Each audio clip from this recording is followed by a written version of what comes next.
A cheap kamikaze drone is tearing toward its target at more than 100 knots. Small, disposable, deadly, and in practical terms, almost impossible to stop. But what makes it so dangerous is not just the drone itself. It is the system behind it. This weapon is not relying on GPS. It is not broadcasting over a radio link that can be jammed. Instead, it is moving through a network, a mesh of more than 10,000 satellites orbiting roughly 300 miles above the Earth. Signal hopping, switching links dozens of times per second, encrypted, authenticated, and operating in a way that stays effectively invisible to the electronic warfare systems Russia has available to throw against it. That is what changes the meaning of this threat. Because this is no longer just a loitering munition flying toward a target. It is a low-cost weapon plugged into a space-based architecture that turns something simple into something extraordinarily hard to intercept. The drone costs $35,000. The system defending against it is useless. That is not a hypothetical scenario. That is what happened on February 28, 2026, when the United States military unleashed a new weapon in combat for the very first time. A weapon that has since sent the Russian military blogosphere into a full-blown panic. Welcome back to World Brief Daily. If you're new here, this channel is where we break down the most important military and geopolitical developments on the planet. Not the headlines, but the deeper story underneath them. Today's story is one of the most significant developments in modern drone warfare we've ever covered, and it's moving fast. So, make sure you're subscribed and have notifications turned on because this is a topic we'll be returning to repeatedly. Let's get into it. The weapon causing the panic is called LUCAS. That stands for Low Cost Uncrewed Combat Attack System. It's made by a relatively unknown Arizona-based defense startup called SpectreWorks, and it made its combat debut during Operation Epic Fury, the coordinated US and Israeli assault on Iranian military targets on February 28, 2026. CENTCOM confirmed that LUCAS drones struck IRGC command and control facilities, Iranian air defense nodes, missile and drone launch sites, and military airfields across Iran. 7 months earlier, on July 16, 2025, Secretary of Defense Pete Heath had unveiled the LUCAS publicly on the Pentagon lawn. 7 months from public unveiling to combat deployment. That is a timeline that would have been unthinkable in traditional US defense procurement. It took some legacy systems decades to go from concept to combat. SpectreWorks did it in about 43 weeks. And that acquisition speed story is important because it tells you something about the urgency behind this program. But the acquisition story isn't why Russian military bloggers are losing sleep. That comes later. First, let's understand what LUCAS actually is and where it came from. On the face of it, LUCAS is not a mystery. If you've been following the war in Ukraine, you've seen its design before. A delta wing airframe, rounded nose cone, rear-mounted pusher propeller. It looks exactly like an Iranian Shahed 136 because it essentially is one. A US official confirmed to the war zone in December 2025 that the military obtained an Iranian Shahed airframe, reverse-engineered it, and handed the design to SpectreWorks. The LUCAS drone is the product of that reverse engineering effort. The official said it pretty much follows the Shahed design at approximately $35,000 per unit, with a range of 444 nautical miles, a payload capacity of roughly 40 pounds, a cruise speed of around 74 knots, and the ability to carry about 18 kilograms of explosives. LUCAS occupies the same cost-effectiveness niche as the drone that inspired it. As Navy Captain Tim Hawkins put it, LUCAS is a low-cost, scalable system that provides cutting-edge capabilities at a fraction of the cost of traditional long-range US systems that can deliver similar effects. Now, the idea of the US reverse engineering a weapon from a strategic adversary is already a remarkable turn of events. Historically, it's been the other way around. Iran reverse engineered the BGM-71 Tau missile into its own Tufan anti-tank system in the 1970s. It derived anti-ship missile families from captured Israeli spike weapons taken in Lebanon in 2006. In 2011, a Lockheed Martin RQ-170 Sentinel drone flew straight across the Afghan border and landed in Iran. The Iranians publicly displayed it, and within years, new radar-evading drone designs appeared in Iranian military arsenals. The Shahed 136 itself appears to have roots in an Israeli loitering munition design called the II Harpy, which in turn traces back to a German Cold War-era anti-RAR concept. Reverse engineering is practically an Iranian military tradition. So when the US turned the tables, not only reverse engineering Iran's most widely deployed drone weapon, but using it against Iran in its first combat outing, the irony was not lost on anyone. The Islamic Revolutionary Guard Corps senior spokesperson Abul Fasl Shaki tried to spin it, telling state media that there is no greater honor than seeing self-proclaimed superpowers kneel before an Iranian drone and copy it.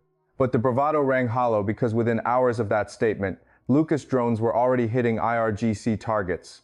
And according to defense acquisition analysts writing for Defense Scoop and Aerospace America, this was by design. When CENTCOM established Task Force Scorpion Strike in December 2025, a US official said the unit was specifically set up to flip the script on Iran. The psychological value of using Iran's own weapon concept against it at comparable cost, but with dramatically superior electronics, was deliberately factored into the operation. Now, here's where it gets interesting, because so far, what we've described is a clever bit of engineering and a satisfying piece of battlefield irony. What it is not, at least not yet, is a revolution. Russia has been firing shawheads and their domestically produced Jiran analogies at Ukraine by the tens of thousands since 2022. As of November 2025, the Institute for Science and International Security estimated that approximately 5,400 Shahed-type drones had been used in the Ukrainian theater in that month alone. Roughly 182 launches per day. Russia's Alabuga factory in Tatarstan has been churning them out at industrial scale. The Jiran 3, a jet-powered version, has since entered service. Russia knows this platform inside and out. Lucas flying toward a Russian target in a vacuum would not represent anything structurally new. But Lucas is not flying in a vacuum, and what it carries on its back changes everything. Look closely at the footage from the December 16, 2025 sea-based test launch of Lucas from the Independence-class littoral combat ship USS Santa Barbara in the Persian Gulf. The first ship-based launch of the platform. On the top of the drone, you'll see a small communications box. It's easy to miss if you don't know what you're looking at. Russian open-source analysts didn't miss it. Within hours of combat footage and sent imagery from Operation Epic Fury circulating online, those analysts had identified the box for what it almost certainly is, a Starlink terminal. A thread posted on March 1, 2026, by open-source analyst Chris O on exaggerated commentary from 3 prominent Russian Telegram military channels, all of them sounding the alarm, hit over 1 million views. The reaction in Russian military circles was swift and visceral. Influential Telegram channel Rybar, which has over 1.5 million subscribers and is read at senior levels of the Russian military, summarized the fear with unusual directness. What was inevitable has happened. Starlink terminals have been installed on American Jiran-like Lucas drones, allowing jam-resistant communication anywhere in the world where Elon Musk's network operates. The effectiveness of enemy drone strikes will increase by an order of magnitude. The obsession with the war channel was equally blunt. What do we see? A Starlink receiving antenna which will allow the drone, if it is not shot down, to be guided precisely to its target while remaining connected until the very last split second. And the Russian engineered channel made the logical next step explicit. All these long-range strike systems will be able to be controlled anywhere on the planet and achieve the same precision as FPV drones, literally through a window. This isn't just an evolution in military affairs. It's a genuine revolution. To understand why these commentators are genuinely alarmed and not just performing alarm for their audiences, you need to understand why Starlink guidance is so different from what Russia has been fighting against and winning against for the past 4 years.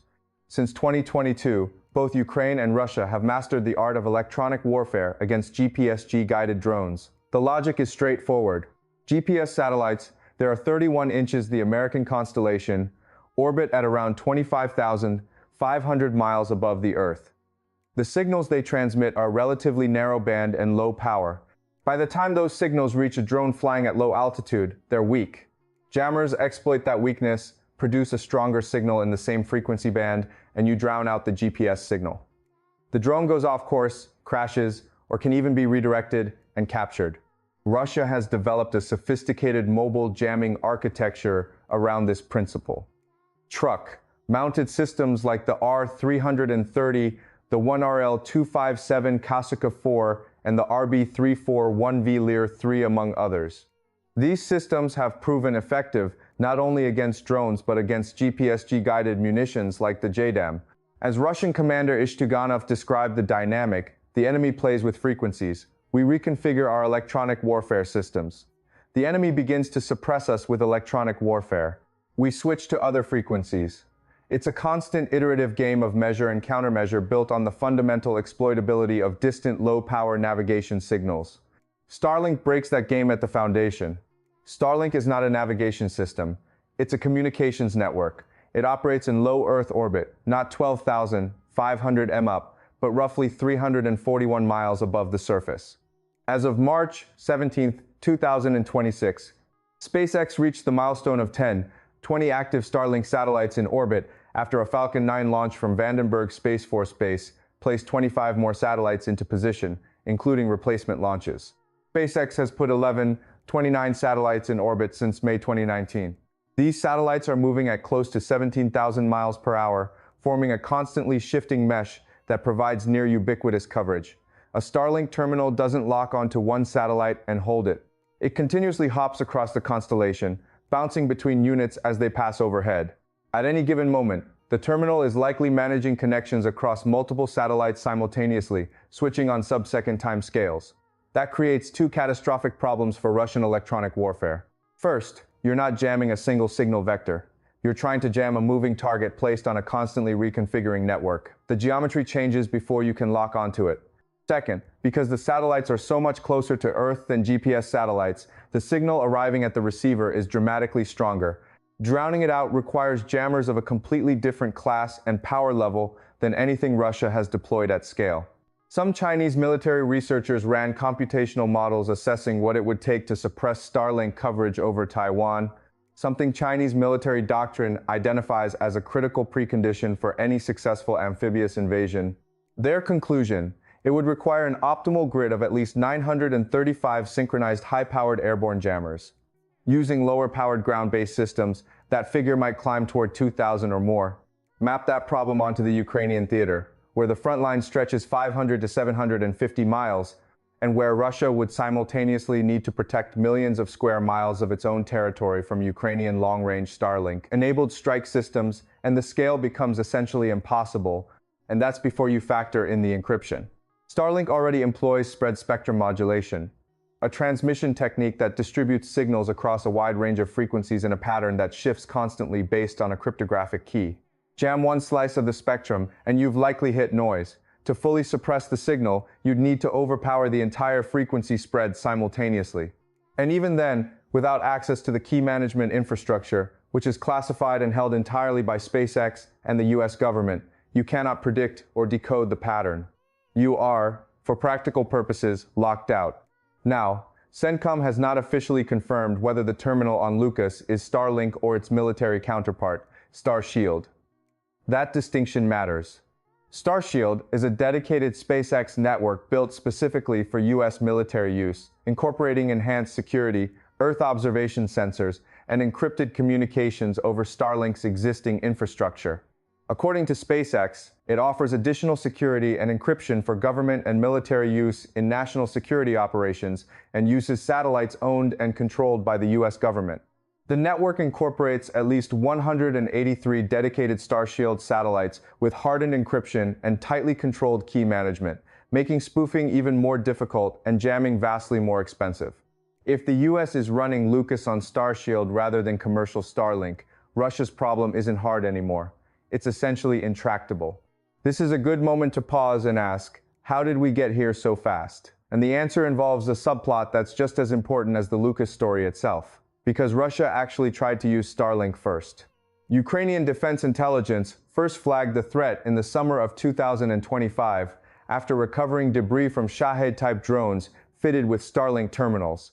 Defense Ministry advisor Serhiy Biskrasnov, known by the call sign Flash and one of the most respected electronic warfare analysts in Ukraine, confirmed that Russian forces had begun equipping their kamikaze drones with Starlink and mesh relay systems. Their first efforts to install communication systems came in early 2025. The connections were unreliable and the drones were vulnerable to jamming. Besnov told Ukraine Pravda it was only about 5 months ago that they began actively testing Starlink and mesh systems. The results were dramatic. Ukrainian defender Maxim Skorytky, head of Ukrainian Ground Forces Electronic Warfare, told the same outlet, "We expected them eventually, but not this fast." The Starlink-equipped Russian drones were effectively immune to conventional jamming. As Baskov stated plainly, 1 in every 3 drones managed to hit its target because of Starlink. It is impossible to suppress them with electronic warfare. They can only be shot down physically. Russia extended the capability beyond Shahads.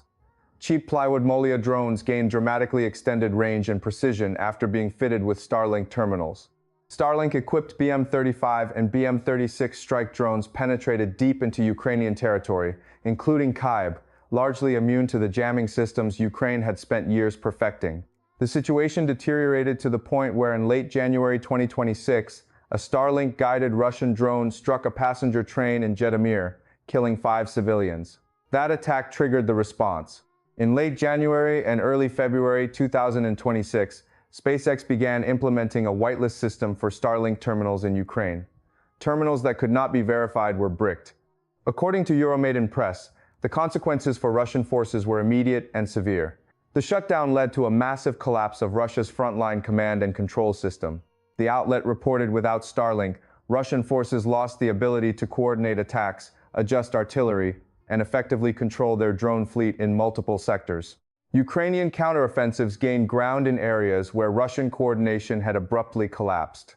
Ukrainian Defense Minister Milo Fedorov confirmed that Starlink traffic in Russian-occupied territories fell by roughly 75% following the enforcement action. Now, if you're keeping score, that sequence of events tells you something crucial. Both sides recognize the game-changing value of Starlink-guided weapons. Russia tried to exploit it through unauthorized terminals and got cut off. The United States, meanwhile, built it into a purpose-designed weapon system from the ground up. The US didn't react to Starlink on drones, it planned for it. That is the institutional asymmetry at the heart of this story, and it's why Lucas represents something more than a new drone. If you've been watching World Brief Daily for a while, you know we don't just track weapons. We track the systems and doctrines that determine who wins and who loses over the long run. So subscribe if you haven't already, because what comes next in this story is going to matter for years. The Lucas program is also deliberately a proof of concept for a completely different model of U.S. defense acquisition. Colonel Nicholas Law, Deputy Director of Experimentation in the Office of the Undersecretary of War for Research and Engineering, made it explicit. Spectre Works is not the sole Lucas manufacturer. The design was architected from day one for production across multiple vendors. Secretary Hegseth announced a $1 billion multi-year drone buy, requiring manufacturers to compete in what the Pentagon is calling gauntlet challenges, head-to-head operational evaluations, rather than traditional procurement processes. Under the broader Drone Dominance Program, funded at $1.1 billion through the One Big Beautiful Bill Act of 2025, the Pentagon is targeting procurement of hundreds of thousands of drones by 2027. Phase 1, announced on February 3, 2026, selected 25 vendors competing for $150 million in delivery orders for 30,000 drones at $5,000 per unit.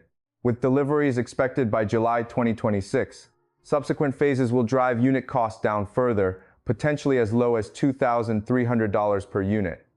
That's not a typo, $2,300. At those volumes and those prices, the cost calculus of drone warfare inverts completely. Russia cannot intercept swarms that size fast enough, cannot manufacture interceptors cheaply enough, and cannot absorb the attrition of its own air defense systems being overwhelmed by sheer volume. Former Navy Rear Admiral Lawrence Selby, now a defense advisor, explained the targeting philosophy clearly. You don't send Lucas after a hardened bunker. You send it after the radar protecting the bunker or the fuel depot keeping the Air Force flying. That's how you blind an adversary before the expensive weapons arrive. And Lucas isn't flying alone. The platform integrates with what the Pentagon describes as the music system, multi-domain unmanned systems communications, a mesh network enabling the drone to serve not only as a strike asset, but as a communications node. In a swarm architecture, a smaller number of Starlink-equipped hub drones coordinate the strike package while the rest of the swarm follows their targeting data. You don't need a Starlink terminal on every drone in the swarm. You just need enough to make the whole swarm impossible to electronically neutralize. Former drone operator Brett Velikovich, who now runs a drone company, told Aerospace America that Lucas drones are typically deployed in swarms of 4 to 10. Coordinate dozens of those swarms under a Starlink connected command architecture, and you have a distributed strike capability that no existing Russian defense infrastructure was designed to handle. Now, what can Russia actually do about this? It's a question the Russian military bloggers are asking loudly and getting few satisfying answers to. The most obvious path, kinetic attacks on the Starlink constellation itself, is not viable at any foreseeable scale. As prominent Russian blogger Dmitry Kunanikin noted, forget the Soviet tales about nails scattered in orbit, sweeping away satellite constellations. That might have worked against hundreds, but not tens of thousands of satellites. Rybar, to its credit, acknowledged the problem directly, demanding that the Kremlin start developing means to destroy thousands of Starlink satellites. Now, this must be funded as the highest priority. But where the money comes from, for that in a wartime economy already straining under sanctions and military expenditure, the bloggers don't specify. The independent weapons loss tracking site Oryx Spy on Cop, which verifies Russian equipment losses through photographic evidence, has already recorded at least 94 Russian jamming and deception systems destroyed or captured by Ukraine since 2022. You cannot build a Starlink suppression architecture if your existing EW infrastructure is being steadily eliminated. Russia does have two systems under development that deserve attention. The first is Tobiel, originally designed to protect Russian satellites from jamming, which has been repurposed to disrupt satellite communications and GPS. Leaked U.S. military documents suggest at least 3 tribal installations have been specifically deployed to target Starlink signals over eastern Ukraine. Ukrainian military officials began reporting Starlink outages in May 2024 and attribute them at least in part to Tobiel testing. The second and more concerning is Kolinka, what Russian state media has called a Starlink killer. Developed by the Russian Center for Unmanned Systems and Technologies under Director Andrei Bezov, Kolinka is specifically designed to detect and disrupt signals to and from Starlink satellites. Bezov has claimed the system can identify Starlink-connected devices within a range of up to 15 kilometers, and he stated publicly that Kolinka's detection capabilities extend to Starshield terminals, as reported by Space News citing the Secure World Foundation's annual Global Counterspace Capabilities Assessment. What makes Kolinka particularly worrisome is not just its jamming claim, but its ability to identify specific terminals, potentially allowing Russian forces to geolocate and strike Starlink-equipped assets directly, rather than simply trying to overpower their signals. The U.S. Space Force does wield its own counter-satellite tools, the Counter-Communication System, Meadowlands, and remote modular terminals, which can jam adversary satellite uplinks and downlinks. But these have never confronted a Starlink-scale Russian or Chinese constellation, and their performance against a future 10,000 satellite adversary network is an open question. That's the revolution the Russian engineer was talking about. That's why those obsessed with war wrote with unusual candor. If within a year we do not find a solution against this satellite constellation, then things will go very badly for us. What makes that statement remarkable is not just the alarm, but the acknowledgement that Russia currently has no solution, not an incomplete solution, not a developing solution, no solution. For a military apparatus that has over 4 years of war in Ukraine, adapted to almost every tactical challenge thrown at it, FPV drones, drone boats, long-range precision strikes, the inability to articulate a credible counter to Starlink-guided systems is an admission of a structural deficit. It is a deficit built on a 30-year gap in commercial satellite investment. SpaceX spent over 10 years and billions of dollars in private capital building the Starlink constellation before it became a military tool. Russia and China are now trying to replicate that investment on a compressed timeline against a moving target that keeps getting larger. Starlink's constellation grew by 25 satellites on March 17th alone. By the time Russia reaches 300 satellites in its Zorky network, Starlink may have 15,000 or more. The deepest lesson of the Lucas story isn't about a single drone. It's about what happens when the infrastructure of a civilian economy, a satellite internet network, a startup culture, an acquisition system willing to move fast becomes indistinguishable from military capability. The US didn't build Lucas in a defense laboratory for over a decade. It captured an enemy airframe, handed it to a startup in Arizona, and got a combat-ready system in 43 weeks, running on a commercial satellite network that 10,000 satellites make effectively unjammable. That is the new template, and the template is not going away. We'll be watching closely as this story develops. Russia's Kalinka progress, the potential Starshield integration into additional strike systems, and the pace of China's satellite constellation build-out are all threads we'll be pulling on. If you want to stay ahead of these developments, make sure you're subscribed to World Brief Daily and have notifications enabled so you never miss an update. And if you want to understand the broader strategic picture of how the Ukraine conflict and the wider US-Russia-China technology competition might unfold from here, check out our previous analysis where we lay out the different scenarios in detail. Thanks for watching.